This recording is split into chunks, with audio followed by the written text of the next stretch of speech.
Hello, സൂര്യ T V ഒരുക്കുന്ന Christmas ചിത്രങ്ങൾ ഏതൊക്കെയെന്നാണ് ഇന്നൊരു വീഡിയോയിൽ നോക്കാൻ പോകുന്നത്. വീഡിയോയിൽ മുൻപ് വീഡിയോ ലൈക്ക് ചെയ്യുക, ചാനൽ സബ്സ്ക്രൈബ് ചെയ്യാൻ വേണ്ടി ശ്രമിക്കുക. നേരെ ഇന്നത്തെ വീഡിയോയിലേക്ക് പോകാം.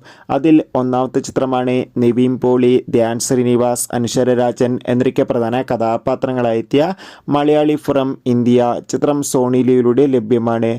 രണ്ടാമത്തെ ചിത്രമാണ് രജനീകാന്ത്, അമിതാഭ് ബച്ചൻ എന്നൊക്കെ പ്രധാന കഥാപാത്രങ്ങളായെത്തിയ വേട്ടയൻ എന്ന തമിഴ് ചിത്രം. ചിത്രം ആമസോൺ പ്രൈം വീഡിയോസിലൂടെ ലഭ്യമാണ്. അടുത്തൊരു ചിത്രമാണ് ബിജു മേനോൻ, ആസിഫ് അലി എന്നൊക്കെ പ്രധാന കഥാപാത്രങ്ങളായിട്ട് തലവൻ എന്ന ചിത്രം. ചിത്രം മികച്ചൊരു വിജയമായിരുന്നു. ചിത്രം ഇരുന്ന ക്രിസ്മസ് ദിനത്തിലായിരിക്കും നമുക്ക് സൂര്യ ടിവിയിലൂടെ ആസ്വദിക്കാൻ വേണ്ടി സാധിക്കുക. ചിത്രം സോണി ലീവ് എന്ന OTT പ്ലാറ്റ്ഫോമിലൂടെ ലഭ്യമാണ്. പൃഥ്വിരാജ് നായകനെത്തിയ കടുവ എന്ന ചിത്രവും ഈ വരുന്ന ക്രിസ്മസ് കാലത്ത് നമുക്ക് സൂര്യ ടിവിയിലൂടെ ആസ്വദിക്കാൻ വേണ്ടി സാധിക്കും. നിങ്ങൾ കാത്തിരിക്കുന്ന ചിത്രം ഏതാണ്? തീർച്ചയായും കമൻറ്റ് ബോക്സിൽ രേഖപ്പെടുത്താൻ വേണ്ടി ശ്രമിക്കുക. Bye bye.